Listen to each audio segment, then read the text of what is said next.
যদি কারো আন্দোলন করার এত ইচ্ছা থাকে দিল্লিতে চলে যাক না। আর আপনাদের বলবো, বাংলায় আন্দোলন করে লাভ নেই, আন্দোলনটা দিল্লিতে গিয়ে করুন। মানে উনি দিল্লিতে গিয়ে আন্দোলন করতে বলছেন, এখানে উনি কার ব্যর্থতা থাকতে চাইছেন? মানে নিজের ব্যর্থতাটাকে থাকতে চাইছেন তাহলে? কারণ দিল্লিতে গিয়ে আন্দোলন করবেন মানেটা কি?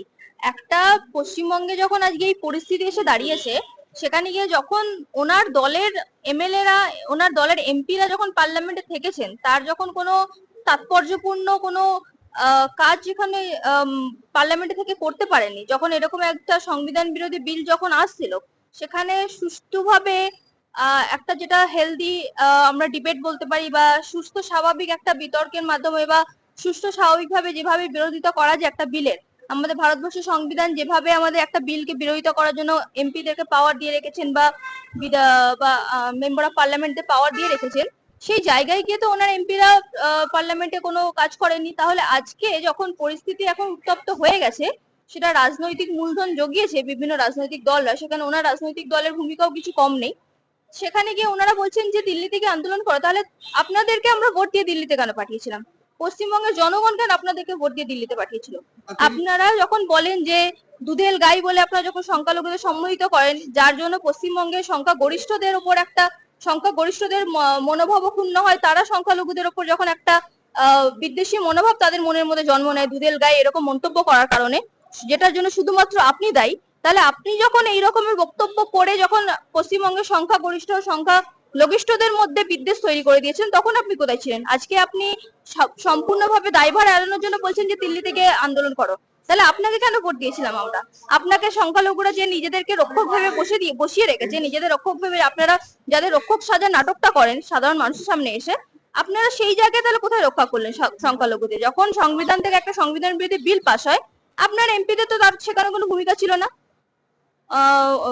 অভিষেক ব্যানার্জি তো কোনো ভূমিকা ছিল না। তাহলে সেই ভূমিকাগুলো এড়ানোর জন্যই তাহলে আজকে আপনারা বলছেন দিল্লিতে গিয়ে আপনারা আন্দোলন করুন। কারণ আপনারা এখানে কোনো সক্রিয় ভূমিকা পালন করবেন না, কারণ সবাই তাহলে বুঝে যাবে যে আপনাদের মধ্যে এবং কেন্দ্র সরকারের মধ্যে যেই সুন্দরভাবে সুষ্ঠুভাবে যে আলোচনার মাধ্যমে সেটিং এর মাধ্যমে পশ্চিমবঙ্গে আজকে যে পরিস্থিতি, যেখানে গিয়ে লাভবান আপনারা দুই দলেই হবেন, সেই জায়গায় সেই লাভ মানে লাভের সংখ্যাটা যাতে কোথাও গিয়ে না কমে যায়, সেই জায়গাটা আপনি বজায় রাখছেন। সেই জন্য আপনি আজকে এই কথাগুলো বলছেন নিজেদের দায়ভার এড়ানোর জন্য। তিনি বলছেন যে দিল্লির সরকার নরেন্দ্র মোদী তারা ওয়াকআপ বিলটা পাস করেছে, সেই জন্য দিল্লি গিয়ে এখানে করে লাভ না, এখানে করে লাভ নেই কেন? আমরা পশ্চিমবঙ্গের জনগণ, আমরা পশ্চিমবঙ্গের দেখুন আন্দোলন সুস্থ স্বাভাবিক আন্দোলনের মধ্যে কোনো ক্ষতি নেই। সুস্থ স্বাভাবিক আন্দোলন একদম গণতন্ত্রের পক্ষে কথা বলে, সুস্থ স্বাভাবিক আন্দোলন সংবিধানের পক্ষে কথা বলে।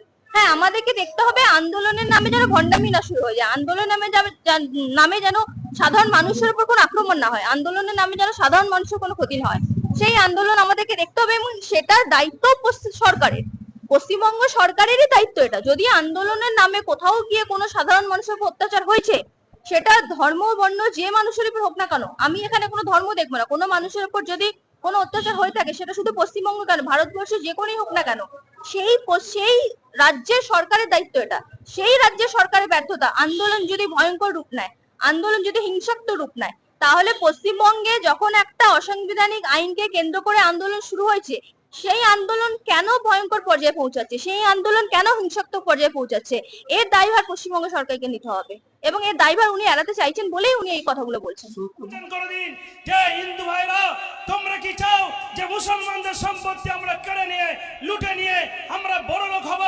আজকে আমরা হয়তো ক্ষমা করে দিতে পারবো, কিন্তু আমাদের প্রজন্ম যারা আসবে, আমাদের নাতিপোতাদের কাছে আমরা যখন গল্প করে যাব যে দেখো ওই হিন্দু ভাইরা আমাদের সম্পত্তি লুট করে নিয়েছে, ওরা বড় লোক হয়েছে, ওরা গাড়ি বাড়ি করেছে, সেই প্রজন্ম আমাদের সামনে মাথা উঁচু করে দাঁড়াতে পারবে কি?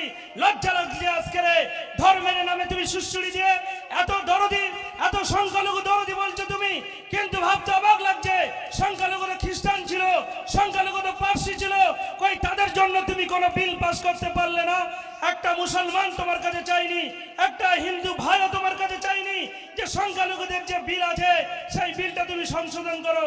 বিলটা সংশোধন করেছে যে তুমি যদি ওয়াকফকে বর্তমান যদি মসজিদ মাদ্রাসায় খানকায় ঈদগায় মসজিদে যদি দান করো, তাহলে তোমাকে মুসলমান হতে হবে।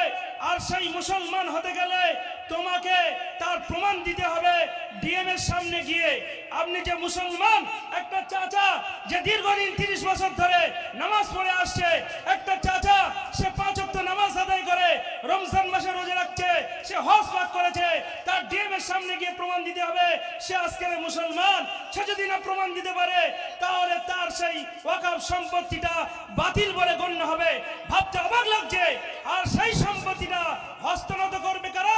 সেই সম্পত্তির বোর্ড থাকবে অমুসলমানেরা।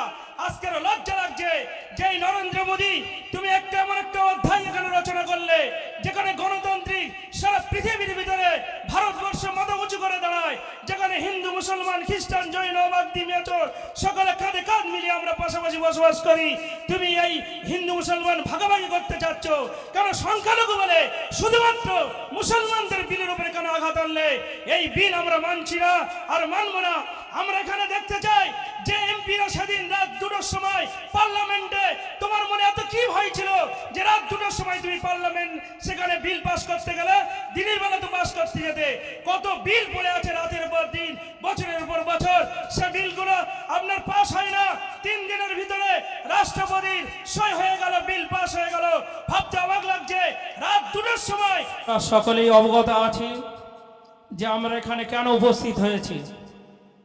আজকের তো আমাদের রমজান মাস গেল, তারপরে ঈদ গেল, আমরা আনন্দে আত্মীয় স্বজন বন্ধু বান্ধব নিয়ে মেতে থাকার কথা।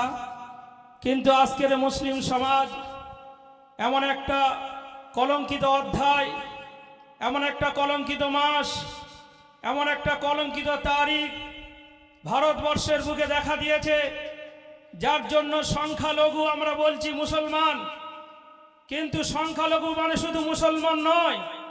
সংখ্যালঘু ভারতবর্ষের জমিনে আছে খ্রিস্টান, সংখ্যালঘু আছে পার্সি। আজকের অমিত শাহ, আমাদের প্রধানমন্ত্রী নরেন্দ্র মোদী, তিনি নিজে দাড়ি রেখেছে, অথচ দাড়িওয়ালাদেরকে তিনি ঘৃণা করেন।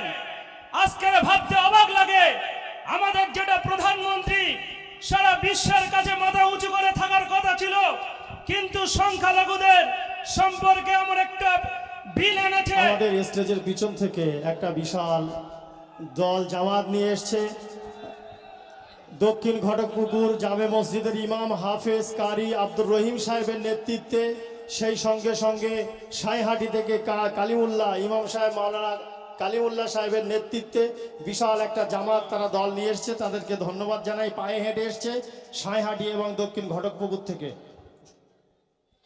বন্ধুগণ, আজকের যে বিলটা পাস হয়েছে, কই সমগ্র ভারতবর্ষের মুসলমান সংখ্যালঘু তারা তোকে অমিত শাহের পা ধরেনি, নরেন্দ্র মোদীর কাছে গিয়ে কেউ আবদার করেনি যে আমাদের ওয়াকফ সম্পত্তিতে আপনারা নতুন করে বিল আনেন?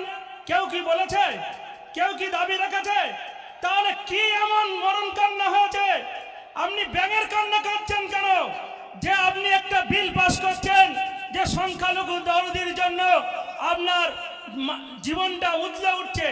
ভাবতে অবাক লাগে, যদি সংখ্যালঘু দরদি আপনার ভিতরে থাকতো তাহলে সারা ভারতবর্ষে একটা এমএলএ মুসলমান দেখা যায় না, সারা ভারতবর্ষে একটা এমপি মুসলমান দেখা যায় না, সারা ভারতবর্ষে একটা মন্ত্রী মুসলমান আপনি করতে পারলেন না।